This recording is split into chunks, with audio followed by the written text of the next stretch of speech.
Hey, good morning to you. Doing a little squirrel hunting again. Trying something different this time. It's been summer, really hard, man. I've been bit by so many bugs. It's kind of ridiculous. And last time I was told by a friend in South Dakota that I needed to go and be quiet and be still and just sit in the woods.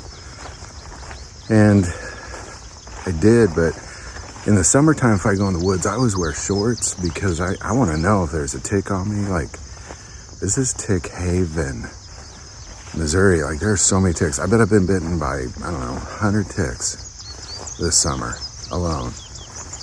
And I want to know if they're on me. So I wore shorts, but man, it just so brutal. Just bugs constantly. So I was swatting bugs off my legs constantly. These little flies, they weren't like house flies. They're just weird looking flies. Like landed on my legs every 2 seconds. So, I think just moving around did it. Oh my gosh, you guys gotta see the sunrise. Hold on. Look at that. So beautiful. So the difference here is I wore pants this time. And I'm just going to try to be more still, so to say. I got a lot of comments. Thanks for your comments and tips. Really appreciate it, man. It's, I think I mentioned in other videos, I grew up with hippies that were not interested in really raising a child at that point, honestly. But we definitely didn't go hunting ever, so everything I've learned, I really kind of learned on my own. And I never really did much squirrel hunting at all. So any tips you might have, especially this summertime, squirrel hunting is hard. It is really hard. Feels like every now and then I'll see a squirrel, but by the time, then it's too late. It's just, almost feel like sometimes maybe I'd do better hunting if I just walked with a sidearm on me, because I could draw faster from the hip, I think, than I can from the shoulder. So, anyhow, I'm going to go in. I'm just going to try to be still and quiet. And we're going through the book of Matthew as well, and that's really what this is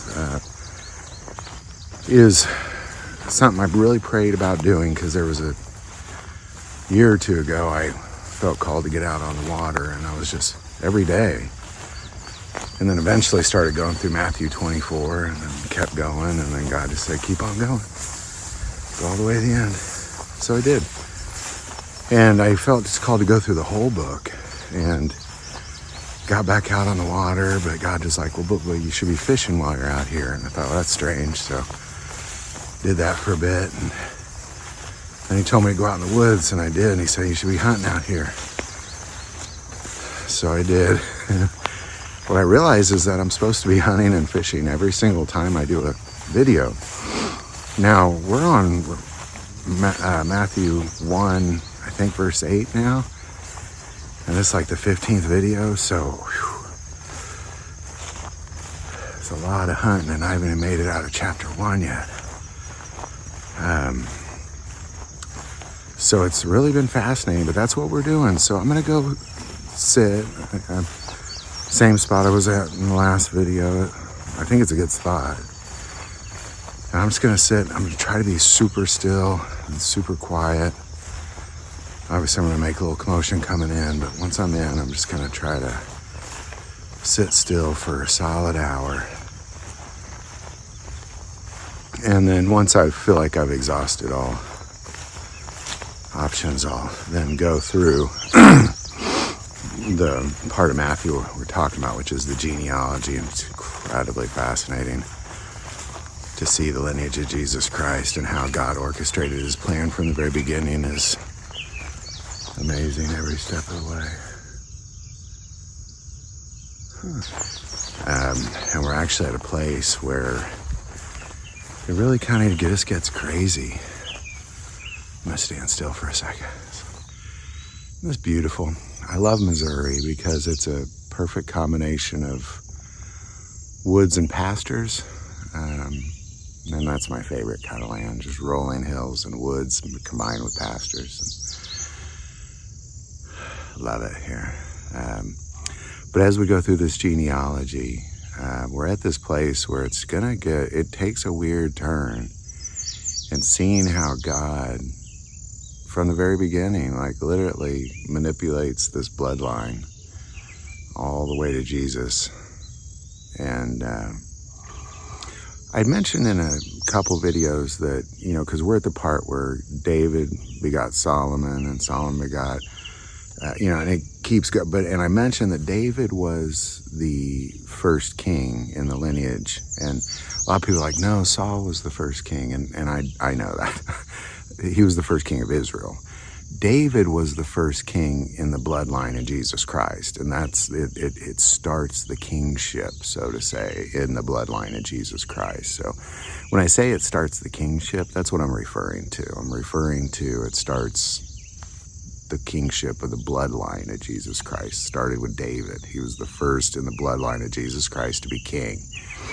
And that's why Isaiah said, this, will come from a stem of Jesse, meaning he'll come from the father of the kings, Jesse, because Jesus Christ will be king, and that's what that's for. So I'm almost to my spot, so I'm not going to say anything else. I'm going to cut it here, get in as quietly as I can, set up my cameras and stuff. That way if I get something, you can get on film.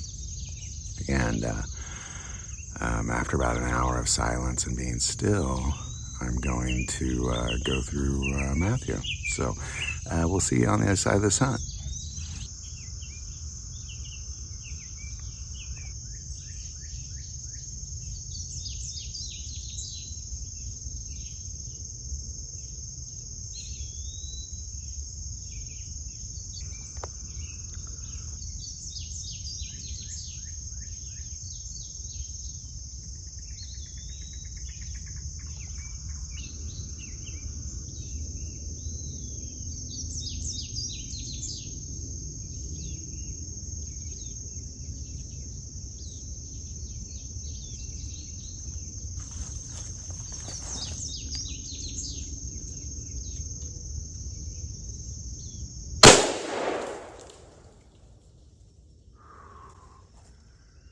Got him.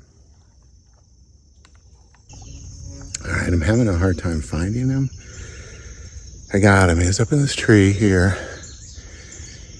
And after I shot, he fell. But I'll show you what I'm kind of doing. All right, so he's in this tree. And he fell. Down here somewhere. And here lies my problem. All right, here's one of the things that's so frustrating about hunting in Missouri in the summer is there's a squirrel. It's great. It's the first squirrel I got a shot on this whole season. Fell from the tree, and I can't find it. I'm about 45 minutes in. It's just so thick. So I don't want to give up. I'm going to keep searching for it. I know where it fell. I've kind of come back here just to be like, okay, is that actually the tree I was looking at?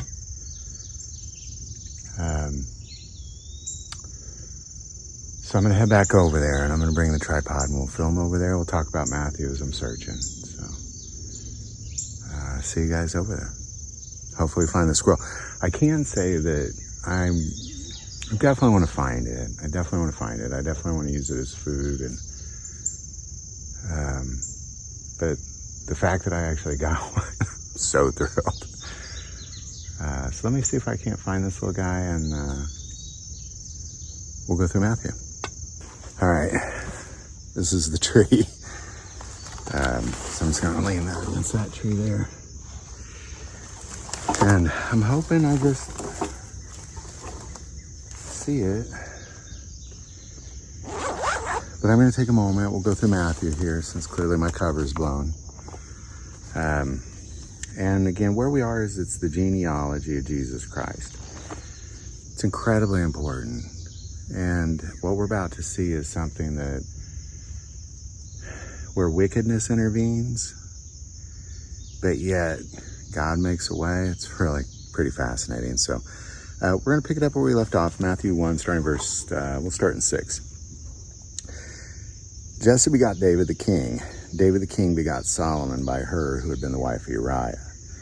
Solomon begot Rehoboam. Rehoboam begot Abijah, and Abijah begot Asa. Asa begot Jehoshaphat, and Jehoshaphat begot Joram. And that's where we left off. Jehoshaphat is one of the greatest kings Judah has ever seen, and it's about to change. When he gives birth to Joram, or he begets Joram, things go downhill pretty quick. So we're going to go, when you're looking at the book of Kings, that follows the kings of Israel. When you look at the book of books of Chronicles, that follows the kings of Judah. And they're usually in both, but we're going to go to 2 Chronicles 21, starting verse 1. And Jehoshaphat rested with his fathers and was buried with his fathers in the city of David. Then his son reigned in his place.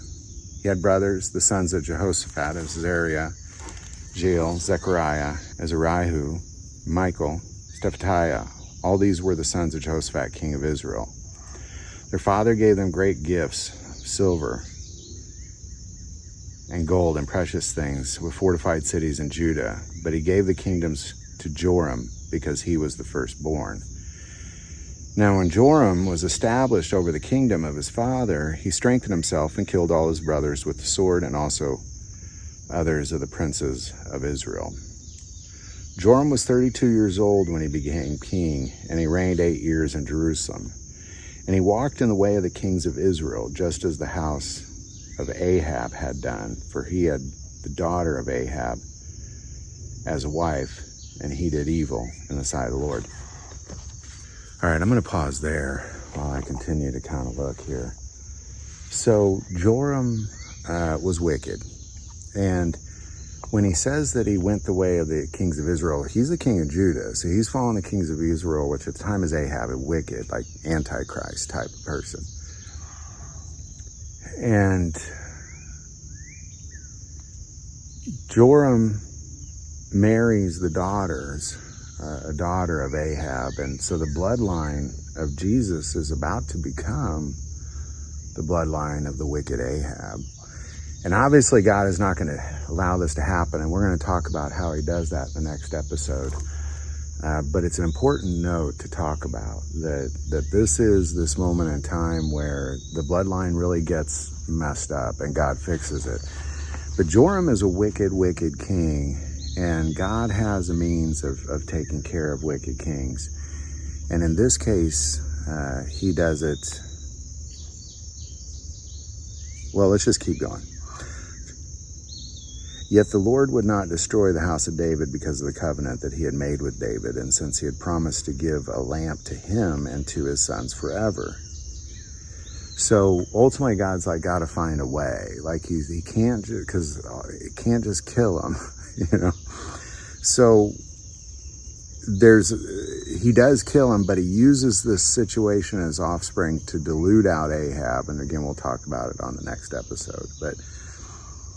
But Joram was so wicked that ultimately God kind of turned him inside out. Like that was literally his punishment. Go to 11. Moreover, he made high places in the mountains of Judah and caused the inhabitants of Jerusalem to commit harlotry and led Judah astray. And a letter came to him from Elijah the prophet saying, now keep in mind Elijah, you know, he was hunted down by Ahab. So Joram's around the same time Elijah's around. So thus says the Lord God of your father David, because you have not walked in the way of Jehoshaphat your father, or in the way of Asa king of Judah, but have walked in the way of the king of Israel, and have made Judah and the inhabitants of Jerusalem to play the harlot, like the harlotry of the house of Ahab, have also killed your brothers, those of your father's household, who are better than yourself. Behold, the Lord will strike your people with a serious affliction, your children, your wives, and all your possessions, and you will become very sick with the disease of your intestines until your intestines come out by reason of the sickness. day by day. Moreover, the Lord stirred up against Joram the spirit of the Philistines and the Arabians who were near the Ethiopians, and they came up into Judah and invaded it and carried away all the possessions that were found in the king's house, and also his sons, his wives, so that there was not a son left to him except Joahaz, the youngest of his sons. After all, the Lord struck him in his intestines with an incurable disease. Then it happened in the course of time, at the end of 2 years, that his intestines came out because of his sickness. So he died in severe pain, and his people made no burning for him like the burning of his fathers. He was 32 years old when he became king. He reigned in Jerusalem 8 years, and to no one's sorrow departed. However, they buried him in the city of David, but not in the tombs of the kings. So here, God waited till there's just one of his offspring left, and he still got to dilute out Ahab. And we'll talk about that, how he does that in the next episode. But, and then he made him, essentially his intestines come out. He turned him inside out. And, that's what you get. It's not just the kingdom of Judah. It's the lineage of Jesus Christ. And you can't play with that. And that's what Ahab did. So, I'm going to keep looking for the squirrel here. Continue to join us. If I find him, I'll share with you. I'll definitely close out here. It's a big old bird. We'll definitely close out after I kind of either found him or gave up. I don't know. He's got to be right here. All I can think of. Kind of gone back and forth and be like, is that the tree? And then I confirm it is. And I may go look a little further. But I'm going to keep digging. I'm very happy I got one. I'm very disturbed that I can't find it, because I just hate the idea of hunting something and not consuming it. I don't think God has me out just to kill things. Definitely to learn some lessons in this. And maybe that's what I'll do. I'll kind of take a moment and pray about it and find out what it is that's happening today that God needs, and we'll connect here in a second.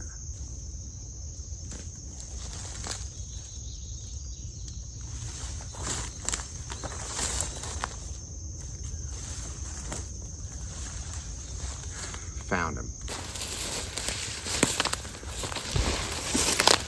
All right, got the little guy. All right, I did find him. I think we just had to go through the book of Matthew first. I'm going to get him home, get him on ice, clean him. I'm going to make burgers out of him tonight. It's going to be good. Some squirrel sausage, maybe. This is going to be fantastic. I'm really thankful to our Lord for just bringing me to this place and just what he's doing through his word is just incredible. Pray you continue to join me. Thanks. Finally got one. Hey, thanks for following me this long. Really glad I found him. I'm going to go get him on ice and we'll serve this bad boy up. He's actually a good size one too, man. Good size fella. Look at that. Yeah, nice. Look at that. Good size fella.